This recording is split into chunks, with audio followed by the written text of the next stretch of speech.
Today we will discuss about the limitation and element of cost. Next point बघायचा आहे. So classification of cost. काय बघायचं आपल्याला? classification of cost. कॉस्टचं classification आणि यालाच आपण काय म्हणू शकतो मग इलिमेंट ऑफ कॉस्ट. कॉस्टचं क्लासिफिकेशन किंवा मग इलिमेंट असं म्हणायचं असतं. कॉस्ट जे पण आहे ते जनरली बघायला गेलो आपण तर देर are 3 types of element. We can classify the cost into the 3 elements. आपली जी पण कॉस्ट आहे ती किती 3 घटकामध्ये डिवाइड केलेली असते. There are 3 element of a cost. कॉस्टचे किती महत्वाचे किती घटक आहे मग there are 3 important element of cost. त्याच्यामध्ये बघा पहिला एलिमेंट आहे मटेरियल, सेकंड आहे labour and third is an overhead. Means काय first labour material labor and overhead. So all the costing is depend on these 3 elements. Total जे cost आहे ती किती एलिमेंट वर या 3 एलिमेंट वर डिपेंड आहे. पहिला आहे मटेरियल, लेबर आणि ओव्हरहेड. जनरली कोणतीही वस्तू कोणतीही सेवा जर आपल्याला पुरवायची असेल त्याच्यामध्ये किती 3 प्रकारच्या डेफिनेशन या ठिकाणी 3 प्रकारचे काय असतात एलिमेंट्स या ठिकाणी प्रदान केले. पहिला cost, second one is uh labour and third is an overhead. Material means बघा मग आपल्याला काय बघायचं आता तिन्हीचं आपण डिस्कशन बघणार आहे. पहिलं काय दिलेलं बघा मग यालाच काय म्हणतो आपण classification or element of cost. Element of cost shows there are 3 important element. First is uh material, second is uh labour and third is uh expenditure. So there are 3 important types of element and further material, labour and expenses are divided into the 2 sub part that is direct and indirect. Labor also divided into 2 parts, direct material and indirect material. Labor also divided into 2 subtypes, direct labor and indirect labor, and as well as expenses also divided into the 2 subtypes, that is direct expenses and indirect expenses.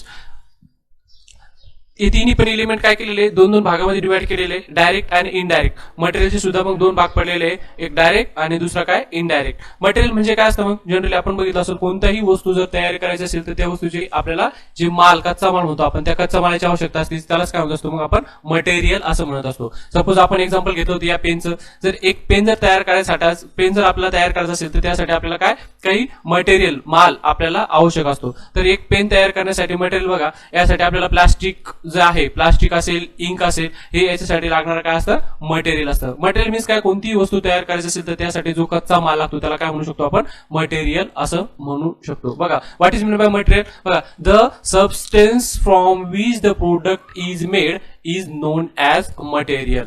असे कोणतेही घटक ज्यापासून वस्तू तयार केली जाते त्या सर्वांना काय म्हणू शकतो आपण मग मटेरियल असं म्हणू शकतो.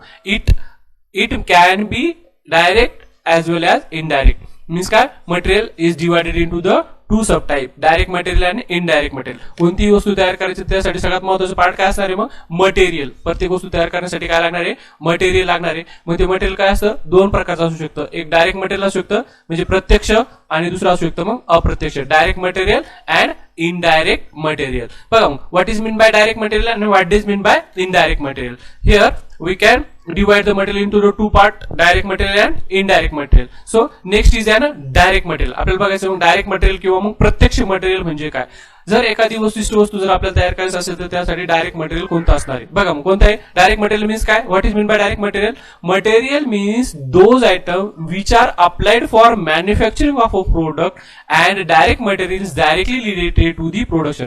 What is direct material. Direct material is directly related to the production. उत्पादनाशी ज्याचा प्रत्यक्ष संबंध येतो त्या मटेरियलला काय म्हणत असतं मग डायरेक्ट मटेरियल असं म्हणायचं असतं. बघा पेन तयार करताना आपल्याला जर प्रत्यक्ष लागणार आहे आता प्रत्यक्षपणे आपल्याला काय लागणार आहे या ठिकाणी प्लास्टिक्स लागणार आहे, याला इंक लागणार आहे, याला काय म्हणत असतं मग डायरेक्ट मटेरियल असं म्हणायचं असतं. बघा मटेरियल मध्ये आपल्याला काय करायचं आहे जर आपल्याला साखर बनवायची असेल किंवा गुळ बनवायचं असेल जर शुगर मॅन्युफॅक्चरिंग जर आपला असेल तर त्यासाठी आपल्याला जो ऊस असतो तो काय झाला आपल्याला डायरेक्ट मटेरियल. ओके त्यासोबतच आपल्याला जर कापडाचं उत्पादन करायचं असेल कपड्याचं उत्पादन करायचं असेल तर त्यासाठी कापूस हा काय असणार आहे आपल्यासाठी यासाठी आपण याला काय म्हणू शकतो मग मटेरियल असं म्हणू शकतो. याला काय म्हणत असतं मग डायरेक्ट मटेरियल असं म्हणायचं असतं. डायरेक्ट मटेरियल मीन्स काय the material which is directly use in manufacturing मध्ये ज्याचा डायरेक्टली वापर होतो त्यालाच काय म्हणत असतं मग डायरेक्ट मटेरियल असं म्हणायचं असतं. बघा फॉर एक्झाम्पल काय रॉ मटेरियल इन टेक्सटाईल इंडस्ट्रीमध्ये जे रॉ कॉटन जे असतं रॉ कॉटन मीन्स काय कापूस म्हणतो आपण त्याला. जे कापूस असतो त्याला काय म्हणतो आपण मटेरियल म्हणू शकतो. Crude oil to make finish oil oil तयार करताना जो कच्चा माल असतो, कच्चा ऑइल असतं, त्यालाच काय असतं मग क्रूड ऑइल. क्रूड ऑइल हे फिनिश साठी वापरलं जात असतं. There are so many of direct material such as process material, prime cost material, store material and construction material. हे काय एक्झाम्पल आहे. आपल्याला याच्यानंतर कॉस्ट शीट शिकायचं आहे, त्याच्यामध्ये आपण याच्यावर डिटेल डिस्कशन आपण या ठिकाणी करणार आहोत. फक्त मटेरियल, डायरेक्ट मटेरियल मीन्स काय, वस्तूच्या उत्पादनामध्ये जे प्रत्यक्ष भाग घेतं त्याला काय म्हणतात मग डायरेक्ट मटेरियल असं या ठिकाणी आपण म्हणू शकतो. दुसरा पार्ट आहे मग इनडायरेक्ट मटेरियल, जे डायरेक्टली लागतं त्याला काय म्हणतात मग डायरेक्ट मटेरियल, आणि दुसरं असतं indirect material. Indirect material means काय, इनडायरेक्ट मटेरियलची डेफिनेशन दिलेली बघा, CIMA ने जे मॅनेजमेंट अकाउंटिंग आहे, सेंट्रल इन्स्टिट्यूट बघा, कॉस्ट जे काय इन्स्टिट्यूट ऑफ मॅनेजमेंट लंडनचं आहे, त्याने काय केलेलं आहे, इनडायरेक्ट मटेरियलची या ठिकाणी डेफिनेशन दिलेली बघा. इनडायरेक्ट मटेरियल मीन्स काय, CIMA, according to the CIMA, indirect material means indirect material is a cost is to material cost which cannot be allocated but which can be apportionated to observe by cost center or cost unit. Thus, it may said that direct cost is the cost which cannot be directly identified to unit of output or the segment of business activity, that is oil बघा. For example oil, grease, consumable, store are the example of direct material. Direct material आणि दुसरं असणार आहे indirect material. Direct material and indirect material. Direct material means काय, which is directly use to manufacture particular product. एखादे विशिष्ट product तयार करण्यासाठी directly ज्याचा वापर केला जात असतो त्यालाच काय असतं मग डायरेक्ट मटेरियल असं म्हणायचं असतं. आणि दुसरं असतं मग इनडायरेक्ट मटेरियल. दुसरं कोणतं असतं मग indirect material. Indirect material means जे डायरेक्टली वापरलं जात नाही पण मग ते अप्रत्यक्षपणे वस्तू उत्पादित करण्यामध्ये ज्याचा वापर केला जातो त्याला काय म्हणत असतं मग इनडायरेक्ट मटेरियल असं म्हणायचं असतं बघा. आता आपण एक्झाम्पल घेतो होतो पेनचं. या पेन मध्ये काय मग directly material. Direct material means काय असणार आहे बघा. आता याच्यामध्ये काय असणार आहे, जे प्लास्टिक असणार आहे किंवा इंक असणार आहे हे काय झालं डायरेक्ट मटेरियल. ओके, याचं जे नीब असते ती काय झालं डायरेक्ट मटेरियल. पण हे तयार करण्यासाठी जर आपण काय करत असेल, याला रबर वापरत असेल, याच्यामध्ये इंक त्याचे नीब असेल, याला काय म्हणू शकतो आपण मग इनडायरेक्ट मटेरियल असं म्हणत असतो. दुसरं जर एक्झाम्पल घ्यायचं असेल तर आता आपल्याला काय करायचं, कॉटनचं एक्झाम्पल घेतलं आपण. टेक्सटाईल मध्ये आपण शर्ट किंवा पॅन्ट बनवत असतो बघा. शर्ट बनवण्यासाठी जो कपडा लागतो तो झाला त्याचं डायरेक्ट मटेरियल. पण तो कपडा शिवताना जो धागा वापरला जात असतो त्या धागा किंवा मग जे बटन्स असतात त्याला काय म्हणत असतं मग इनडायरेक्ट मटेरियल असं म्हणायचं असतो. किंवा मग आपण एखादी मशीन जर चालवत असेल, एखादी मशिनरी जर चालवत असेल तर त्या मशिनरी मध्ये जर आपण काय करत असेल, त्याची ऑइलिंग करत असेल, ग्रीसिंग करत असेल, आहे का नाही. एखादी आपण टू व्हीलर चालवतो बघा, टू व्हीलर मध्ये डायरेक्ट मटेरियल आपल्याला प्लास्टिक वगैरे ते दिसतं, पण आपल्याला त्याची ग्रीसिंग करायची असते, ऑइलिंग करायची असते, याला काय असतं मग इनडायरेक्ट मटेरियल असं म्हणायचं असतं. डायरेक्ट मटेरियल मीन्स काय, जे प्रत्यक्ष आपल्याला दिसतं, आपल्या समोर दिसतं ते काय डायरेक्ट मटेरियल. आणि जे इनडायरेक्टली असतं बघा, एखादा रूम बनवायचा असेल त्यासाठी एक आपलं काय असेल फर्निचर असेल बघा. एक फर्निचर मध्ये आपल्याला वुडन जे असतं, फर्निचर मध्ये आपल्याला जे लाकूड दिसतं ते काय झालं डायरेक्ट मटेरियल. पण ते लाकूड जोडण्यासाठी जे नेल्स किंवा खिळे जे वापरतो आपण ते खिळे झालं मग इनडायरेक्ट मटेरियल. बघा, डायरेक्ट मटेरियल मीन्स काय, एखादं टेबल बनवायचं आपल्याला, टेबलला जे लाकूड दिसतो ते झालं डायरेक्ट मटेरियल. पण ते टेबल अटॅच करण्यासाठी आपण जो इंक काय लावलेला असतो, डिंक लावलेला असतो, त्याच्यासाठी जे खिळे ठोकले असते ते काय झालं मग इनडायरेक्ट मटेरियल. निश्चितपणे तुम्हाला डायरेक्ट आणि इनडायरेक्ट मटेरियल मधला फरक निश्चितपणे कळालाच असेल.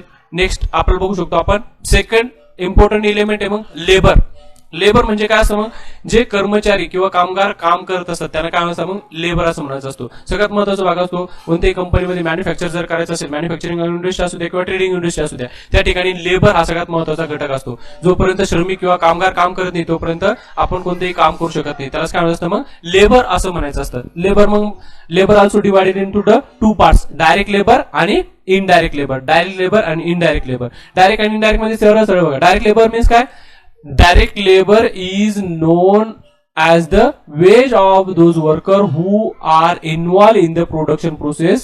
Those time can be efficiently and economically traceable to the unit of a product. That is wage paid in the printing press, labor of machine operator and assemblers. बघा, labour means काय, कर्मचारी, जे कर्मचारी काम करत असतात, प्रत्यक्षपणे जे काम करतात त्याला काय म्हणतात मग डायरेक्ट लेबर असं म्हणायचं असतं. डायरेक्ट लेबर मीन्स काय, डायरेक्टली असं वर्कर आहे जो शेतामध्ये स्वतः आता एखाद्या मशिनरीमध्ये जो एक डायरेक्टली मशिनरीवर काम करतो त्याला काय म्हणतात मग डायरेक्ट लेबर असं म्हणायचं असतं. ओके, म्हणजे काय, जो प्रत्यक्षपणे वस्तू उत्पादनामध्ये सहकार्य करतो त्याला काय म्हणतात मग डायरेक्ट लेबर असं म्हणायचं असतं. आपण दोन्ही बघू आणि नंतर कंपॅरिझन करूया. दुसरा पार्ट असतो मग indirect labour. Indirect labour means काय, some workers do not engage directly in conversion of output but contributed indirectly.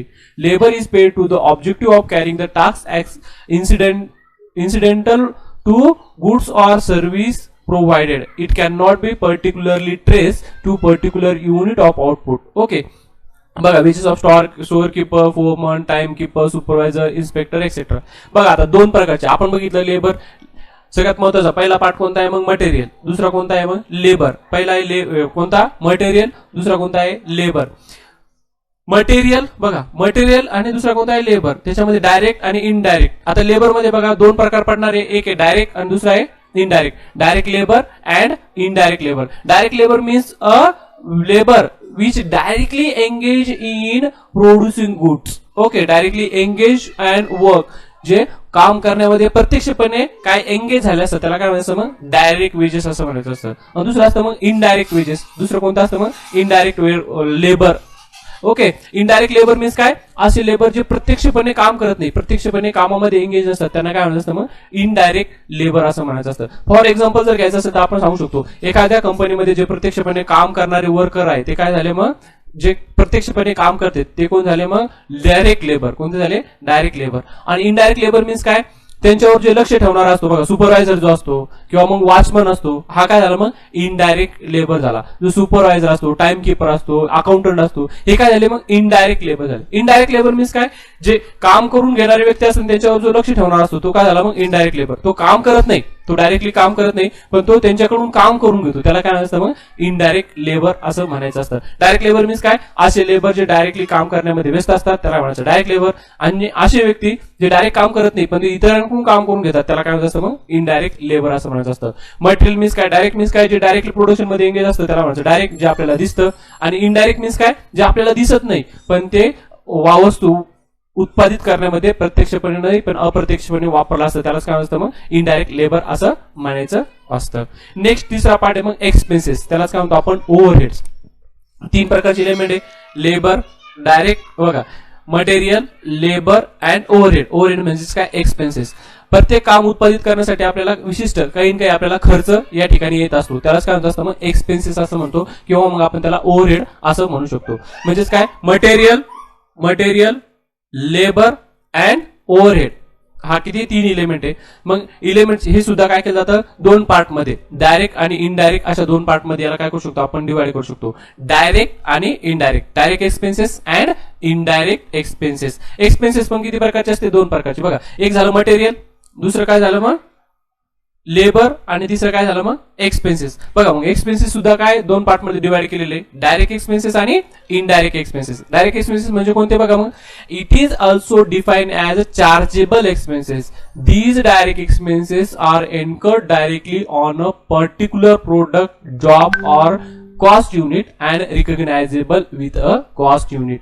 असे एक्सपेन्सेस जे डायरेक्टली आपण युज करतो असतो त्याला काय असतं डायरेक्ट एक्सपेन्सेस असं म्हणायचं असतो. दुसरे असते इनडायरेक्ट एक्सपेन्सेस. इनडायरेक्ट एक्सपेन्सेस म्हणजे कोणते expenses, those expenses which can not be directly, conveniently and fully charge on the cost unit are known as a indirect expenses. बघा मग इनडायरेक्ट एक्सपेन्सेस म्हणजे काय, हे डायरेक्टली वापरत नाही पण ते काय असतात इनडायरेक्टली युज केले जातात त्याला काय म्हणतात मग डायरेक्टली इनडायरेक्ट एक्सपेन्सेस असं म्हणायचं असतं. बघा आता आपण काय करत असतो, एक्झाम्पल बघा, एक्सपेन्सेस समजून घ्या.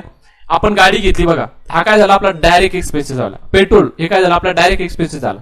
बघा गाडी घेतली आपण, त्या गाडीमध्ये आपण पेट्रोल टाकणार आहे, हा काय झाला आपला डायरेक्ट एक्सपेन्सेस. चालू करण्यासाठी बघा आपल्याला एक गाडी एका ठिकाणून दुसऱ्या ठिकाणी घेऊन जायची, त्यासाठी काय लागणार आपल्याला पेट्रोल लागणार आहे, हा झाला आपला डायरेक्ट एक्सपेन्सेस. पण त्यासोबतच आपण जे टायर वापरणार आहे त्याचं डिप्रिशिएशन होतं, आपण इंजिन ऑइल वापरणार आहे त्याचं डिप्रिशिएशन होतं, किंवा मग आपली जे मशिनरीची किंवा आपल्या गाडीची झीज होणार आहे ते काय झालं मग आपलं इनडायरेक्ट एक्सपेन्सेस. इनडायरेक्ट एक्सपेन्सेस म्हणजे काय, जे डायरेक्टली आपल्याला दिसत नाही पण ते आपले होत असतात त्यालाच काय होत असतं मग इनडायरेक्ट एक्सपेन्सेस म्हणायचं असतं. बघा मग